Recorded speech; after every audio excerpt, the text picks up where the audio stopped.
Untuk pengerjaan yang tipe soal pertama, ini soalnya sesuai ya, ini soal yang saya contohkan. Tergantung lagi soal kalian, diikuti lagi soal kalian yang metode titik buku dan metode Cremona sebelumnya. Ini contoh dari saya untuk mulai A untuk 7 ya. Nilai A-nya 7 ini, dan nilai B-nya 5. Untuk P1-nya 100, P2-nya 200, P3-nya 300, P4-nya 200, dan P5-nya 100. Sekali lagi ikuti soal yang kalian dapat ya. Oke, untuk RAV, RBV, dan RIH-nya juga sudah kita hitung ya sebelumnya di reaksi perotokan. Nah, langsung aja untuk metode liternya. Di sini untuk mencari batang satu ya. Batang satu itu yang ini. Batang satu yang ini. Tapi untuk tugas besar kali ini saya nggak mau untuk mencari batang satu, batang 5 terlebih dahulu. Saya mau langsung uh, kita mencari batang 2, 10, dan 6 saja. Nah, ini saya visualisasikan terlebih dahulu. Kalau misalkan metode Ritter, itu bisa kita hitung dari, kita tinjau dari sebelah kiri saja ya. Yang ini, yang hijau ini, kita hitungnya sebelah sini saja. Jadi yang tidak berwarna hijau ini tidak perlu dihitung nanti.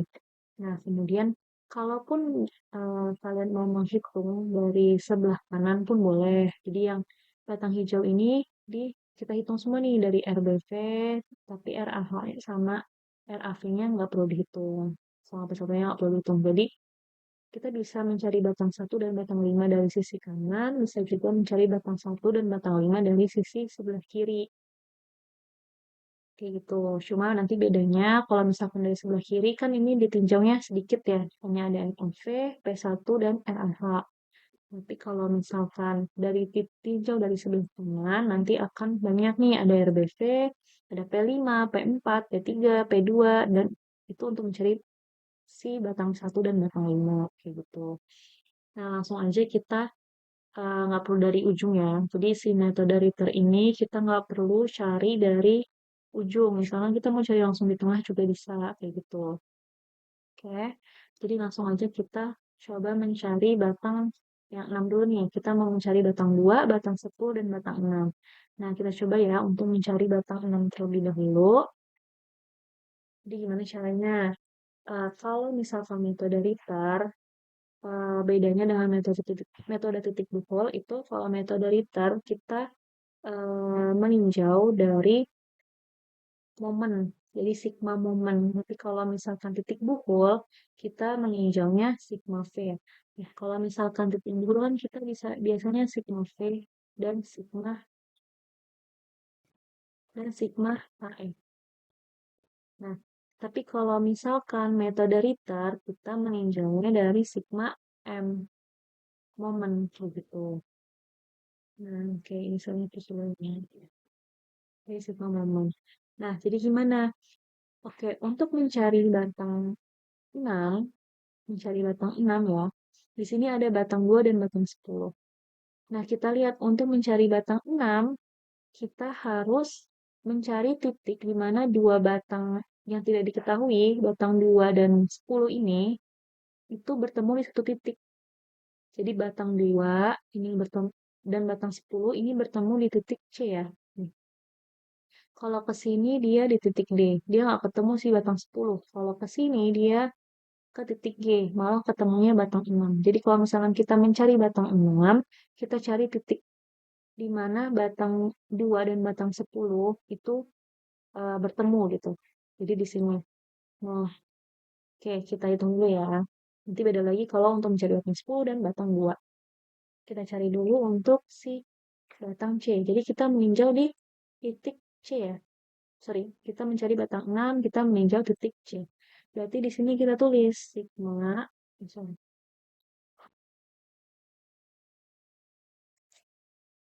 sigma M C sama dengan 0. Karena kita di titik C, jadi kita MC ya. Jadi kita meninjau titik C ini. Oke. Oke, di titik C. Titik C ada apa aja nih? Nah, kan kita meninjau dari sebelah kiri. Di sebelah kiri ya, dari sebelah sini. Berarti di sebelah sini itu ada apa? Ada RAV, ada RAH, ada P1. Nah, RAH ini sesuai reaksi peretakan dia kan 0 ya. RAV dia 450, RBV-nya dia 450. Tergantung sama reaksi peretakan kalian lagi. Dilihat di perhitungan reaksi peretakannya. Terus untuk A tadi 7 ya. A 7, 7, 7. Sini B-nya 5, B-nya 5. Oke, sekarang kita tinjau titik C. Kita lihat dulu nih dari yang sebelah kiri ya. Sebelah kiri di sini ada RAV. R, A, P. Tandanya positif atau negatif. Jadi kita misalnya tinjau di titik C. Nah, terus kita tarik nih si RAV ke atas. Berarti gini ya. Kayak gini itu searah jarum jam. Searah jarum jam. Berarti kalau searah jarum jam itu positif. Udah bener ya, positif dikali. Nah, jarak dikali ya. Ini saya hapus dulu tadi bankingnya. Terus dikali jarak dari RAV ke C itu berapa nih? Ke titik C. Di sini ada 7 ya. Si RAV ke C ada 7. Berarti dikali 7. Terus lagi ada P1. P1 dia kan ke bawah nih terhadap titik C. Berarti kita coba tarik si P1 ini. Oke. Dia berlawanan jarum jam. Kalau berlawanan jarum jam berarti tandanya negatif. Berarti negatif P1 dikali jaraknya berapa? Dari P1 ke C jaraknya 7. Berarti dikali 7. Terus yang mana lagi nih? Ada apa lagi di titik C? Kan P2 ini ada di titik C, berarti nanti jaraknya 0, berarti nggak perlu ya. Udah, sekarang ada si S6 nih. Ya, si S6. Ada si S6 ya ke sini. Ke sini berarti, oke kita tarik nih terhadap sumbu C. Berarti gini ya, gini. Berarti dia berlawanan jarum jam. Pokoknya di sini negatif S6 dikali. Jaraknya berapa? Jarak si S6 ke titik C. Nah, jarak S6 ke C, S6 kan gini ya. S6 kan horizontal. S6 kan panahnya horizontal nih. Berarti jarak dari si horizontal ke C itu ini nih. Si 9 ini. 9 ini berapa? B ya, 5. Berarti jaraknya adalah S6 dikali 5. Dikali 5 sama dengan 0. Itu ya, nggak ada lagi yang bisa kita masukin. Kayaknya. Terus, RAV berapa? 450. Sekarang kita masukin angkanya dikali 7. Dikurang P1-nya tadi 100 ya. 100 dikali 7 dikurang S6 dikali 5 sama dengan 0. P1-nya tadi sesuai soal kalian ya. Gitu. Ini P1-nya kan kita 100. Oke, lanjut. Jadi 450 kali 7 dikurang 700 ya. Hasilnya 2450 dikurang S6 dikali 5 sama dengan 0. Kemudian di sini S6 dikali 5 sama dengan 2450 pindah luas. Jadi negatif ya. Negatif 2450. Terus minus S6 sama dengan minus 2450 dibagi 5. 5 pindah luas kan jadi dibagi ya. Minus S6 sama dengan sorry. Kan minus 2450 dibagi 5 jadi minus 490. Nah ini minus sama minus bisa dicoret ya. Jadi S6 sama dengan 490. Apa nih satuannya? Satuannya kilonewton. Kilonewton. Kalau positif berarti tarik. Oke, kayak gitu. S6 udah ketemu nih. Sekarang lanjut ke S10. S10. Nah, oke. Perhatiin lagi titik mana nih yang harus kita tinjau. Titik mana yang harus kita tinjau. Kan kita mencari S10 nih. S10. Nah, selain S10 tadi ada S2 sama S6. Cari titik di mana si S2 dan S6 ini bertemu. Jadi, kalau misalkan kita tarik ya, sini dan sini. Berarti kita tinjau titik A. Jadi kan kita mencari batang 10 ya, saya ulangin. Kita mencari batang 10. Jadi kita mencari titik di mana batang 2 dan batang 6 ini bertemu. Jadi kita tarik garis, bertemunya di titik A. Oke, sekarang berarti kita tinjau titik A. Sigma M A sama dengan 0. Karena kita meninjau titik A ya. Terus kalau udah, sekarang ada apa aja nih di titik A? Di titik A ada RAV. RAV kalau di titik A nanti jaraknya 0, berarti nggak perlu ya. Nanti berarti kan 450 kali 0 sama dengan 0, berarti nggak perlu tulis. Terus ada P1.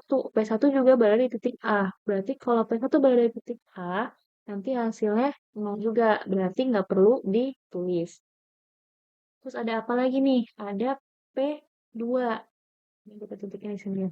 Ada P2 nih, berarti kita bisa tulis minus sorry, tandanya ya. Tandanya taruh dari mana nih? Nah, kan kita menuju titik A, si P2 ke bawah. Berarti kayak gini. Berarti searah jarum jam ya? Searah jarum jam. Berarti P2 dikali jarak dari P2 ke titik A. Jadi berapa? Ini 7, 7, 7, 7, 5. Jarak P2 ke titik A itu ada berapa tadi? 7. Kemudian lagi S10. S10 nih. Kan udah nggak ada lagi ya di sini nggak ada gaya, nggak ada gaya. Sekarang kita langsung ke S10. S10 kalau ditarik, gimana nih? Berarti gini juga ya. Terhadap titik A. Berarti Berarti tandanya positif.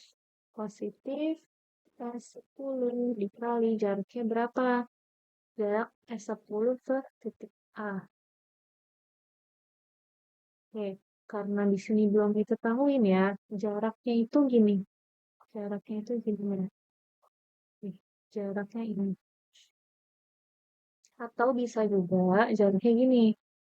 Kan dari titik A ke batang 10 ya. Bisa juga kayak gini. Ini kita bikin segitiga ini. Nah, oke. Sini apa namanya, sudut siku-sikunya ya. Jadi nanti jaraknya itu yang ini, D10. Kita anggap ini D10. Jadi kita tulis di sini, oh jangan D10. Biasanya kan kalau jarak itu D ya. D. DS10. Berarti bisa kita tulis ini DS10 sama dengan 9. Oke, gimana cara carinya? Cara carinya adalah, ah, kita kan tahu ya di sini sudutnya sesuai perhitungan sebelumnya ya ada hmm, theta sama dengan 35,578. Ini kalau theta saya ya. Kalau theta kalian dilihat lagi di perhitungan yang terus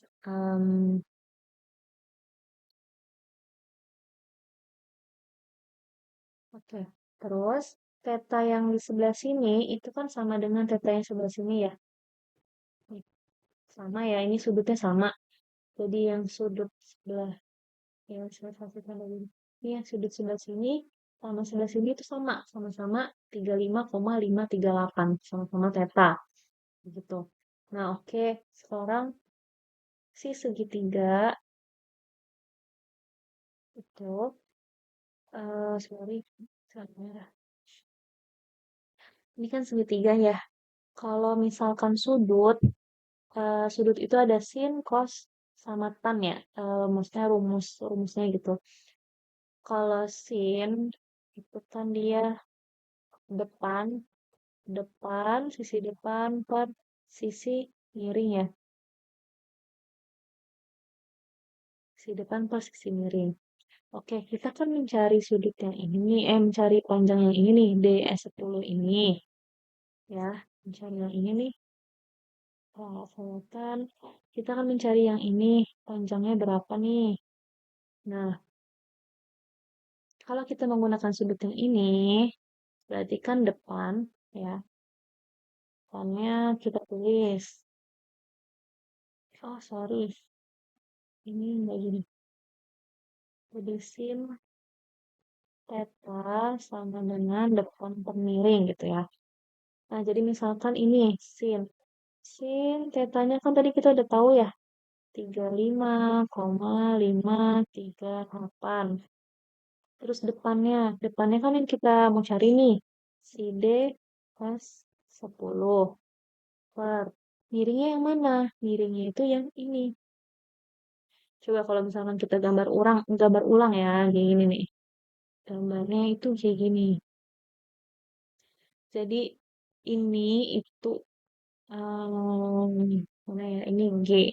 Berarti sini G, di sini sudut. Ini anggap aja A aksen ya. Ini A aksen, terus di sini ada sudut kayak gitu. Nah, jadi tadi kan kita mencari, kan datanya ceritanya di sini. Nah, kita mencari DS10-nya di sini. Ini theta. Nah, sin theta ini berarti depan ini DS10 per sisi miring. Sisi miringnya itu si G sama A. Panjang A sama G. Panjang A sama panjang G. Berarti 7 ditambah 7. 14 ya. 14. Satu ke dulu deh. Ininya jangan langsung 14 ya. Panjang A, G. Oke. Saya lanjutin di sini ya. Terus, berarti sin 35,538 DS10 per A, sorry, per 14 ya. 7 tambah 7 kan ini panjang A, G. Berarti 7 tambah 7. 14. Terus, untuk mencari DS10-nya, berarti sin 35,538 kali 11. Berarti DS10-nya itu 8,137.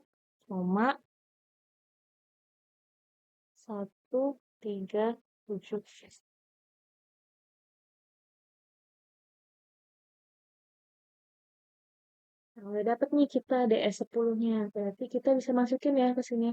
P2-nya berapa tadi di soal? P2-nya di soal, nih ya, 200.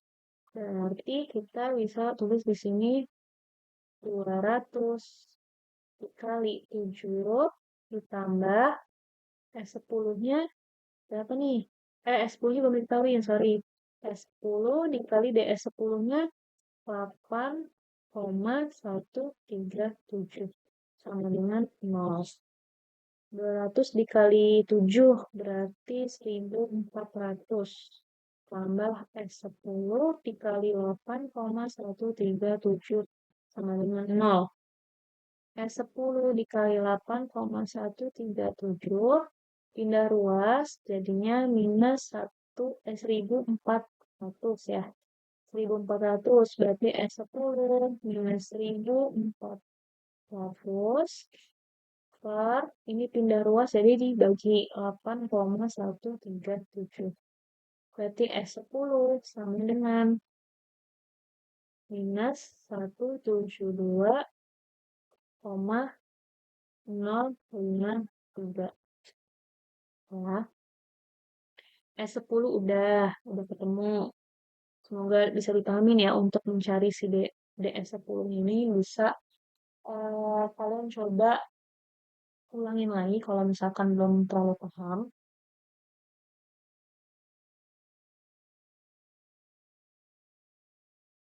Ya, sekarang kita lanjut untuk mencari batang yang dua. Batang dua. Dua ya.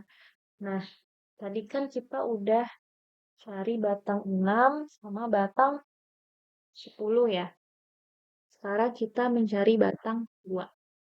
Batang 2. Jadi kita cari lagi di mana titik ia mempertemukan batang 10 dan batang 6. Kalau ke atas nggak ada nih. Dia nggak ketemu ya di titik A. Kalau misalkan ke sini, mereka ketemu di titik G. Berarti bisa ya kita tinjau di titik G. Terus kita tulis berarti di sini momen G sama dengan 0. Oke. MG, sigma MG sama dengan 0. Terus kita lihat nih. Lanjut ya, kita tulis lagi si RAV. RAV, dia kan ke G ya. Berarti kalau misalkan tinjau titik G, kan dia ke atas. Jadi kalau ke atas gini ya. Berarti dia searah jarum jam. Berarti positif. Berarti RAV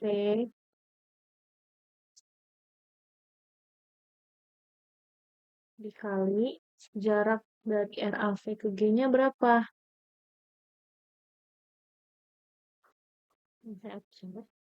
Ini kan ada 7, 7, 7, 7, 5, 5. Jarak si RAV ke G. Berarti dari sini ke sini ya. Ada 14. Berarti RAV dikali 14. Terus ada P1 meninjau tinjaunya di titik G. Berarti ke bawah berarti gini ya. Berlawanan jarum jam. Berarti minus P1 dikali jaraknya berapa tadi? 7 tambah 7 ya. Berarti 14. Terus ada lagi P2. Hapus P2 tinjau tolak titik G. Berarti gini.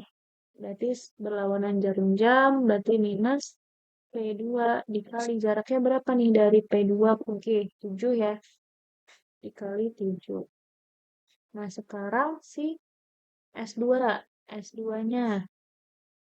S2 ini ke arah sini. Menjauh G. Berarti gini. Searah jarum jam. Berarti positif S2. Nah, jarak S2 ke G. Jarak S2 ke G itu berarti kayak gini. Kita tarik garis dari 2 ke G. Berarti kayak gitu ya. Sorry.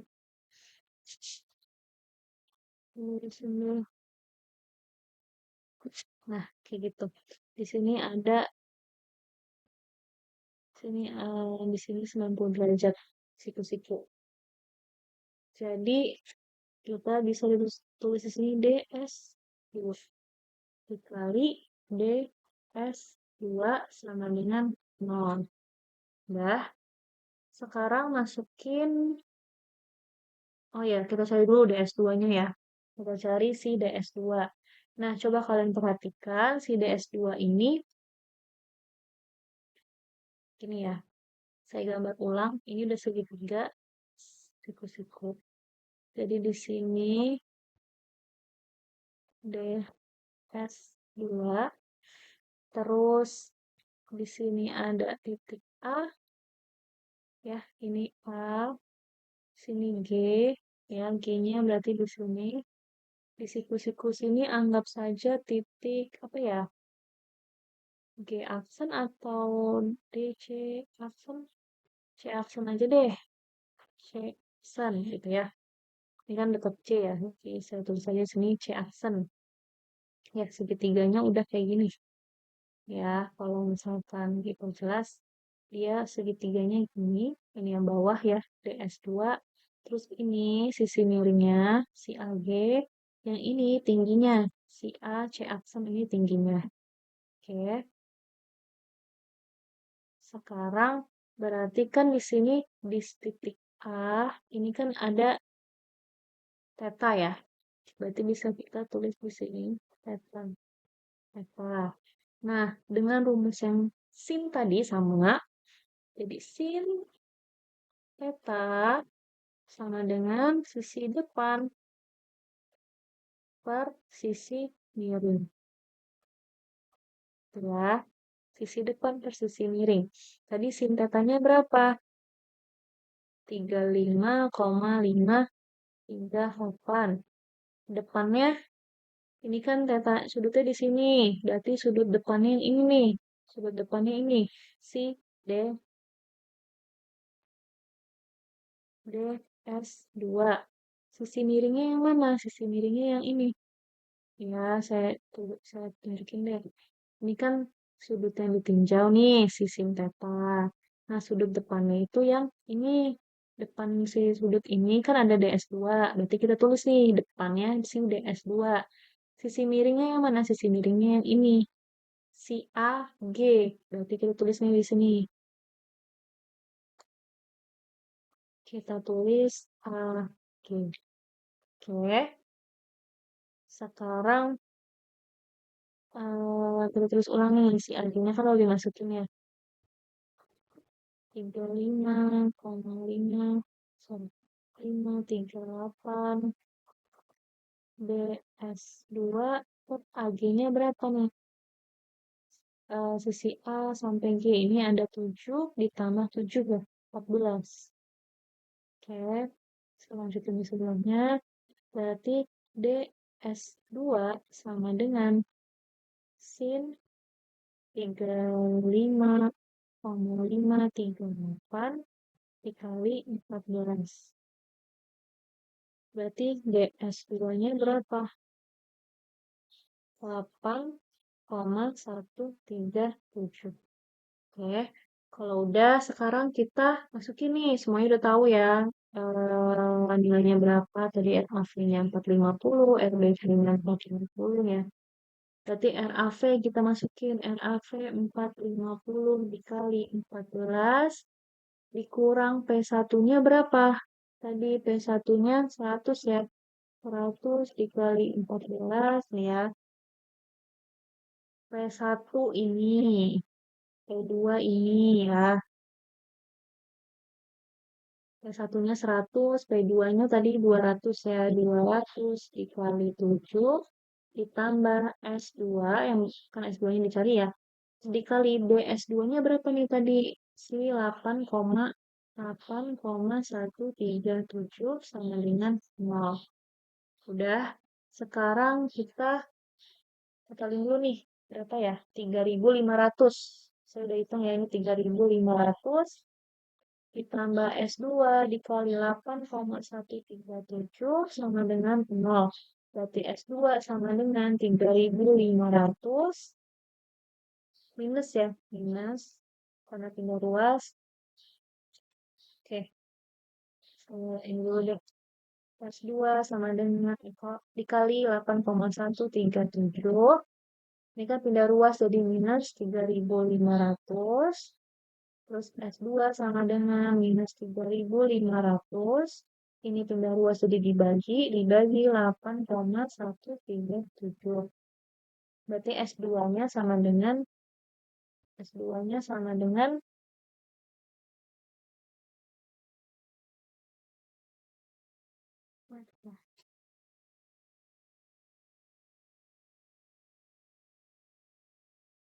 minus 430,134. Coba kita cek ya sama hasil SKP-nya.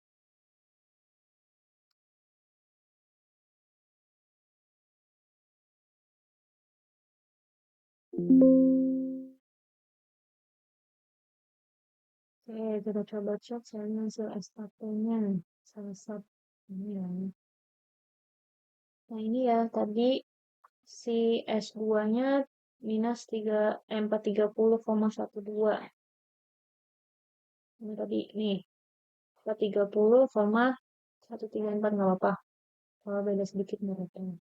Beda belakang koma nggak apa-apa. Yang penting nggak beda di ini loh, nggak beda di depannya. Beda di komanya doang nggak apa-apa. Terus cari lagi si S10. S10. Tadi apa nih yang 172,05. Udah sama ya 172,05 minus. Terus lagi nih S6-nya 490. Iya, S6 itu sebelah sini. Iya, 490 udah sama. Berarti kita bisa mencari si batang S6, S10, sama S2 tanpa mencari dulu batang yang di depannya dulu ini ya. Kita bisa mencari langsung ke tengah-tengahnya kayak gitu. Jadi tugas kalian cari batang S2, S10, sama S6-nya aja. Yang penting kalian tahu cara metode muter kayak gitu. Untuk batang yang lainnya nggak perlu dicari. Yang penting batang tiga ini itu hasilnya udah sama-sama sap, metode titik dipul, dan metode Cremona. Oke, sekian untuk tipe soal yang pertama. Kalau misalkan ada yang belum paham, bisa ditanyakan. Dan semoga mudah dipahami ya penjelasan saya.